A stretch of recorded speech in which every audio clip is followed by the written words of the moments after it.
multi-disciplinary what studio and co-founder and director of Mmuseum.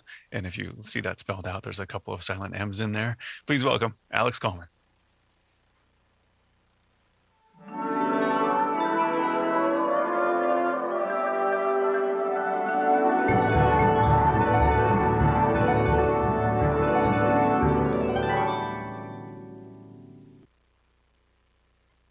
Many museums are very large.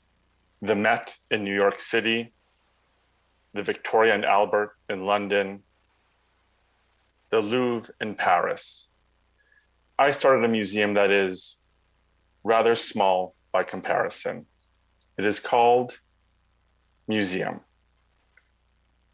It's like an espresso rather than a big gulp.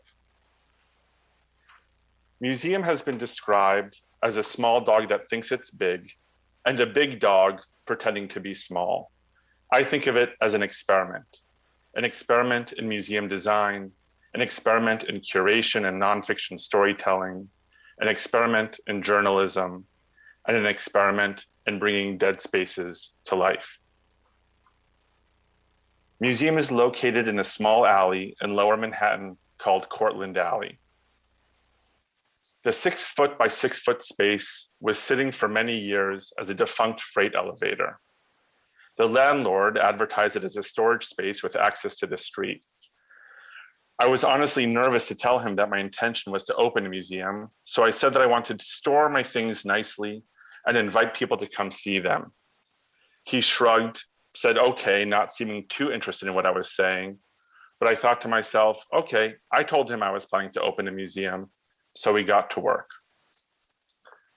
In Mmuseum, each shelf is its own wing or story from a different part of the world. Because of the unconventional nature of this space and location, we wanted the design to clearly communicate to people, this is a museum exhibiting objects of importance, red velvet shelves, molding, good lighting. I think of this space as a cross between an exhibition of the Queen's jewels and a lotto stand.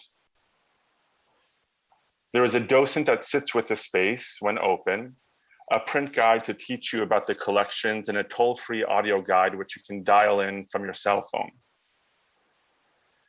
There's also a cafe and a gift shop because we thought you can't really call yourself a museum without the opportunity to sip an espresso, have a snack, and maybe buy a book or a pencil. We installed 3 viewing windows on the doors that allow people to explore the collections 24 hours a day, 7 days a week, like a good New York institution should. Here's the view through the window. Each year, we have an opening ceremony for the new season of exhibitions. Hundreds of people fill the alley and eat hot dogs if they like.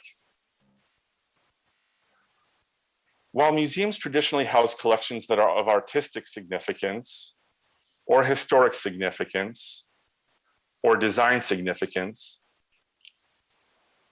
Mmuseum exhibits modern vernacular objects from around the world to provide an intimate and visceral way to explore the human condition, current events, and major social issues.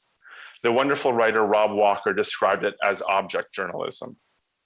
It is like a good magazine or newspaper, but in physical form, rather than on the page or screen. And as a curator, I function more like an editor. Along with my team, we are asking, what is going on in the world? What are we feeling? What are we dealing with? What are we wanting? What are we not wanting? How are we coping? Who are we? And we work with an ever-growing network of journalists, designers, artists, writers, researchers, people of all walks of life, to develop the collections. Like a network of journalists around the world, they file their stories, but rather than in text or photo or video, through a collection of objects. Here are some examples of exhibitions we have organized. This might be a bit overwhelming, but life is overwhelming. Last Meal Receipts, Georgia, 2019, organized with Margot Hanley. The receipts in this collection document the purchase of 6 death row inmates' special request meals carried out by a prison staff member. Special food requests initiate a sequence of tasks order processing, email approvals, and ultimately a mundane errand carried out by a human being. These receipts illuminate the powerful, often invisible administrative infrastructures involved in the execution of a person. Each death row inmate represented in this collection received their meal at approximately 4 p.m. and was executed at 7 p.m.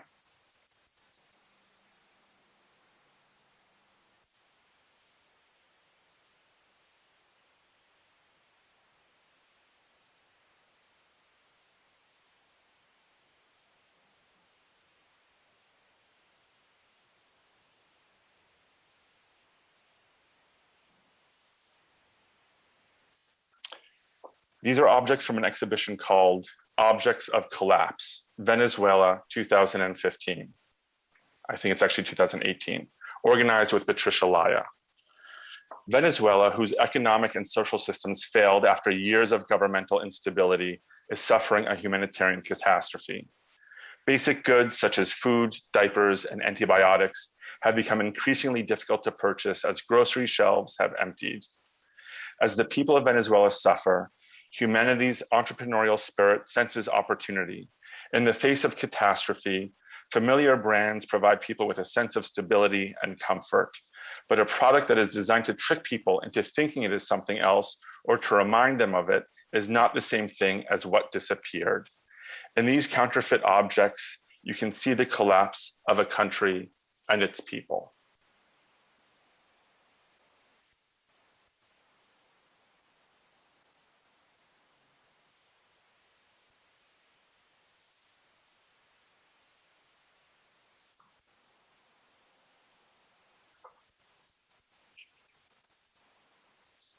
According to the cashier at the market, these taste awful, the Oreos.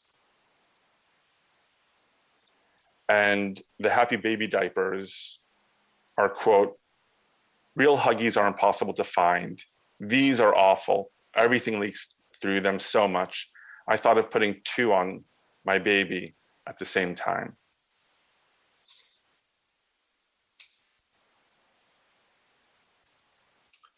Pipelines of knowing and unknowing complicity around the world 2020. Nothing of consequence, good or bad, happens in a vacuum. Everything of consequence requires the participation, knowing or not, of others. That does not always mean that a complicit party is as guilty as the perpetrator. Sometimes they are, sometimes they know what they are doing, sometimes they aren't doing enough, and sometimes they have no idea. The objects in this collection represent the particular points in various pipelines of complicity that eventually led to devastation. This is the temporary airman certificate issued to Muhammad Atta, who flew a plane into the World Trade Center on September 11th. Here's a piece of an email exchange between what was at the time the nation's largest opioid manufacturer, Mallinckrodt, and the vice president of sales at KeySource Medical, an Ohio-based wholesale drug distributor. Keep them flying, keep them coming, flying out of here. It's like people are addicted to these things or something. Oh wait, people are. Thank you, Steve. And the response, just like Doritos, keep eating, we'll make more. 4 credit cards illustrating bank-sponsored mass shootings. We don't always have the money to buy what we want. Credit cards provide a line of credit from a bank to sponsor our buying wishes. Each of these 4 credit cards funded the purchase of weapons and supplies used to carry out mass shootings in America. Jared Loughner's Chase Visa card, 6 people killed, 1 injured. James E. Holmes' USAA MasterCard, 12 people killed, 70 injured. Omar Mateen's FCB Visa card, 49 people killed, 53 injured.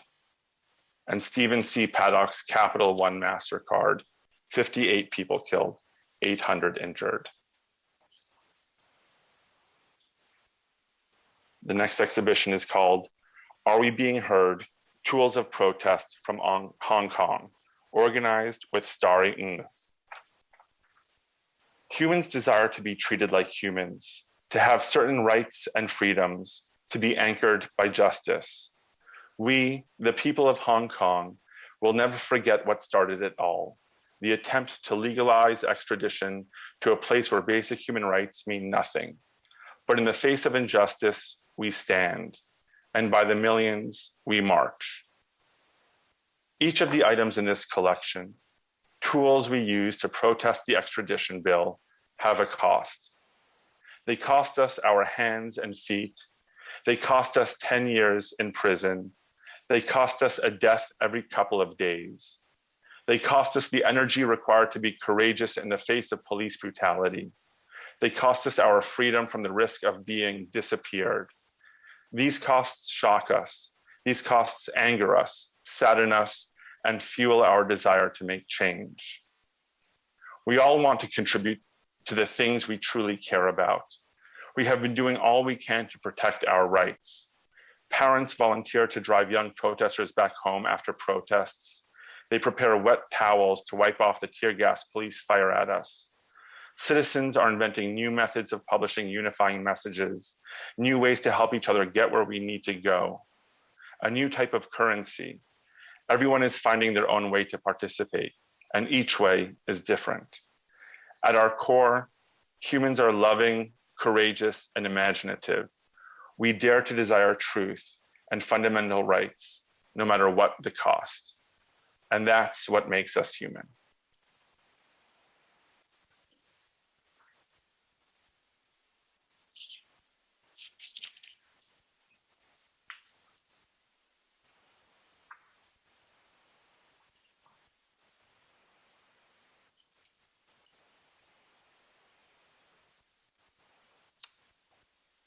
This exhibition is called Is This Modern Slavery? International 2020. The desire to gain or maintain wealth and power often leads to the disenfranchisement and exploitation of the vulnerable. Today, those practices can be found in the global supply chains that feed our capitalist system.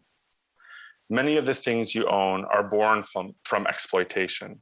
The sneakers you wear, the tea you drink, the candy you eat, the toys you play with. From the initial ingredients to the final product, many hands around the world labor to supply you with what you want at a price you like. But the desire for profits and power by owners and the demand for value by consumers results in the extreme and unchecked exploitation of the vulnerable, the displaced, and the desperate. Migrant workers far from home, lacking support systems, cut off from society, and unable to speak local languages are particularly vulnerable to exploitative practices. According to the nonprofit organization Know the Chain, quote, an estimated 24.9 million people around the world are victims of forced labor, generating $150 billion in illegal profits in the private economy, end quote. The items here are made under barbaric structures of oppression, debt bondage, forced labor, human trafficking, child slavery, brutal working and living conditions, starvation, physical and emotional abuse, captivity, and death. This raises the question, do you get the products you want at the prices you like thanks to modern slavery? Will the desire by some for power and profits and the desire by many for bargains forever enslave others? Will human nature, opaque power structures, and invisible global supply chains forever imprison those who are vulnerable? Or will our collective humanity triumph over our inhumanity?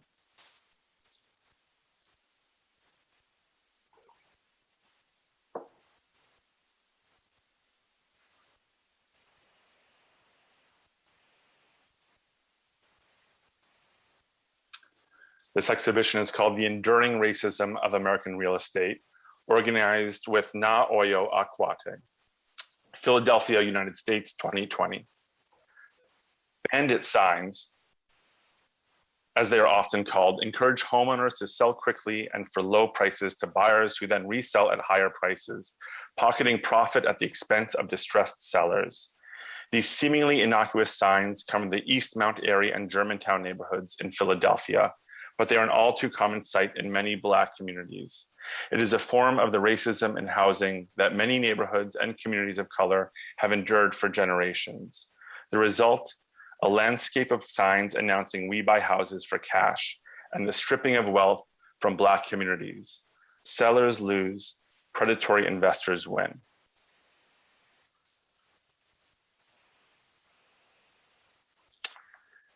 These items are from an exhibition called The Fake American Fast Food Franchises of Iran, organized with Holly Digris. US imposed sanctions on Iran have left Iranians without American fast food chains. In response, local entrepreneurs have opened their own franchises. You cannot visit an Iranian McDonald's or Starbucks, but you can go to a McMashallah or a Rice Coffee. These franchises are a testament to the creativity, similarities, and appetites that bind humans, even when disagreements and differences between their governments are strong. Love wins.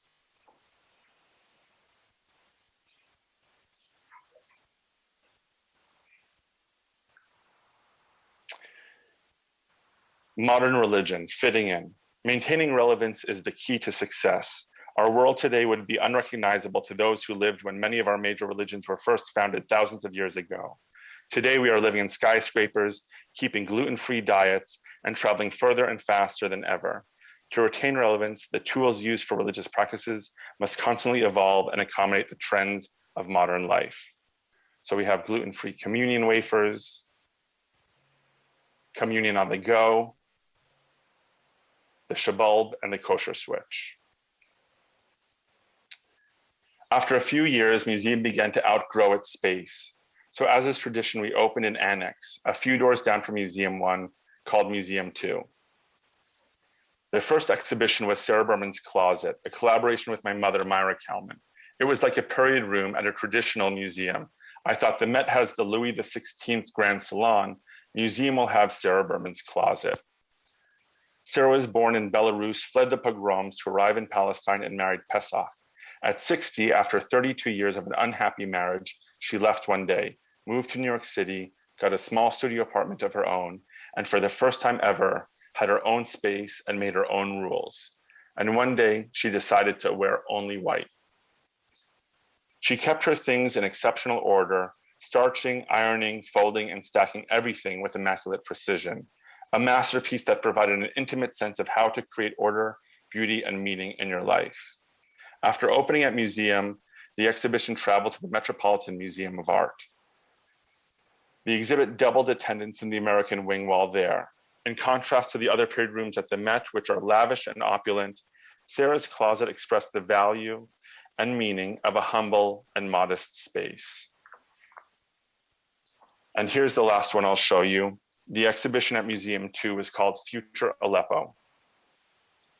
Mohammed Katish was 13 and living in Aleppo, Syria when the war started. Witnessing his city destroyed in front of his eyes, he decided he would become an architect and rebuild his city. He developed a saying, "They destroy, we rebuild." When it was safe, Mohammed would go outside with his father to collect materials and began building a paper model of his vision of the future city, rebuilt after the war. He spent 13 years inside building a detailed plan for a complete city. After learning about Mohammed and his model, we connected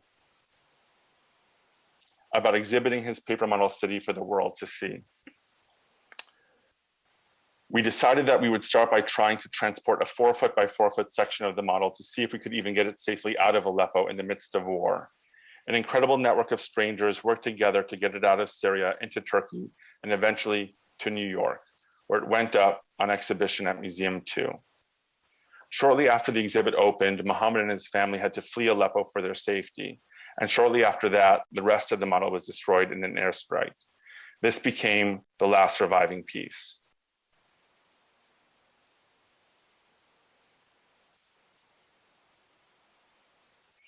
While Mmuseum has received a good amount of press, the impact made by Mohammed's Future Aleppo is most inspiring for us. The story became a cover article of Germany's SC magazine. It was published as the first object in the New York Times, and the work traveled for exhibition to a number of museums, including the Victoria and Albert Museum in London. From these efforts, we were able to organize a coalition of people to help the Katish family safely and legally migrate to Germany.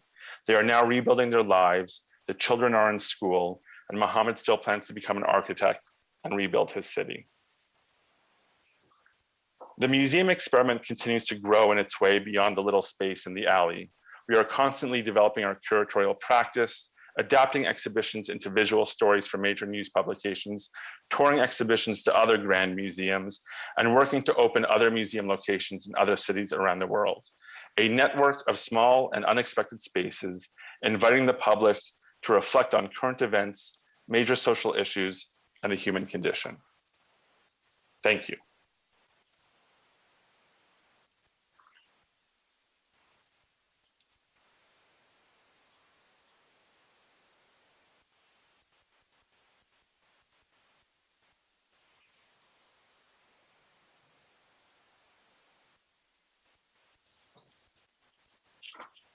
Thank you, Alex.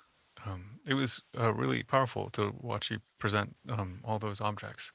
Um, I'm I'm curious about the amount of information that you present alongside the objects because uh, there's a lot of what's going on and what you're bringing to them and versus what people take even with their when you see 4 credit cards you maybe don't think very much, maybe you think about your wallet, and then you add all this context to it. Has the museum explored different ways to present and how much information and what is the right amount of information to tell the right story so that people can fill in with their own experience as well as being told that story? Well, first of all, I think that in a presentation like this, you have to forgive information overload because it's happening at a pace and a quantity that is almost unbearable. So forgive me for that. No, the pressure of filling 20 minutes. But I think that one of the wonderful things about museum or an object that is has a kind of a familiarity, something that you recognize, something that isn't high art or abstract or intimidating, is that accessibility, the idea of seeing 4 credit cards, it immediately starts to create a bridge to your own life and your own world. So you have these layers to the experience and you say to yourself, oh, okay, credit cards, I know what a credit card is. And you're thinking about them. And then you have these kind of steps into the depth of information. At Mmuseum, which is really the ideal way to experience the collection, you have a little sign with a few sentences that gives you a little bit of context. If you want kind of a deeper knowledge, you can take the paper guide and go to a deeper story. If you want to look while you listen, then there's the audio guide. But what we're really trying to present isn't necessarily, about focusing on facts. It's focusing on the humanism of these objects and the qualities that connect us. Yeah, what they remind me of is kind of like a horror movie where the real fear kind of comes from oh, the person was in the house the whole time. There's a quality to it where that when the reveal of the meaning of the objects and your personal association with them as mundane objects is really gut punching. And I don't know how to. I mean, that's what it feels like. How aware are you of that, what you're creating for people in that way? I think that what we're trying to always be is sensitive to the times that we're in. And I think that, that over the more recent years, the stakes have felt higher. The doom has felt more impending, and that's not to be cynical or pessimistic. We have to remain optimistic, but there is an intensity and a kind of a devastation and a brutality that is eye-opening, and hopefully we can use to try to make things better. But maybe because I felt a need to say, hey, this is important, we selected exhibitions that kind of have that heart-wrenching quality. Right. But there are also some that are more esoteric, some that are more humorous, some that are more lighthearted. And I think that a good full season at Mmuseum has a mix of things, that it doesn't want to feel too one-noted or make you feel one way. It wants to make you feel happy and sad, concerned and optimistic, kind of in the same moment. Yeah. I mean, that's why like I like to tell stories of everyday objects because I feel like they have this there's a way that they work on you where you begin to decode the world differently because you see them and they sort of resonate with your life and then they give greater importance. And as you're describing, like I totally understand your curatorial selection of the most impactful, the most the most sort of important ones here. I, I I love the idea that you have these moments where those connections are joyful or those are odd. Uh, I I love I don't know if like my favorite feeling in a museum is confusion. Personally, like not understanding, like discomfort is a really powerful thing that takes place in a place because and I think what's critical about it, what you point to is you have to be there for it because if it's confusing in the digital realm, I can click away from it too easily. But in a space, I have to sort of sit with it. Um, Well, I also think that, to that point, confusion is an incredibly honest place to be. The idea of knowing all or not knowing, or the idea of knowing all and being in control is really, bullshit. So the notion of confusion or not knowing or being unsure, those are really powerful and true feelings of what your entire time on this earth is going to be. So to kind of embrace that and use that to your benefit is critical to survival. yeah. I mean, you mentioned the We Buy Houses pamphlets and where they are. I mean, those always seem sinister to me. Mm-hmm. Um, and even in not in large collections. Um, uh, is there something because there is a lot of individual experience with mundane objects because there's so many of them and there's so many people who interpret them differently.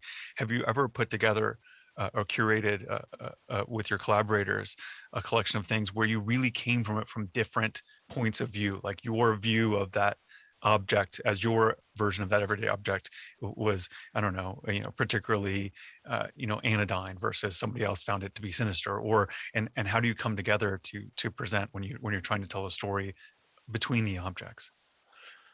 When we're working on curating a season, we're working with individuals. The ideal scenario is that we're working with people who have a close relationship to the collection that they're developing in, or who are very much in that world, and to try to allow their voice and their perspective to represent the kind of lens at which we see that collection.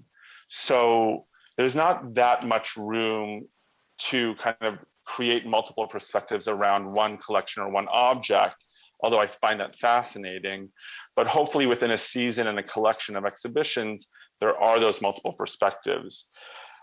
And also, I think one thing that we're trying to do is not tell people too much what to think or how to feel, but to just raise those questions and raise those ideas and allow it to kind of start a dialogue or, kind of a ping pong game between the object and the person, the viewer's brain.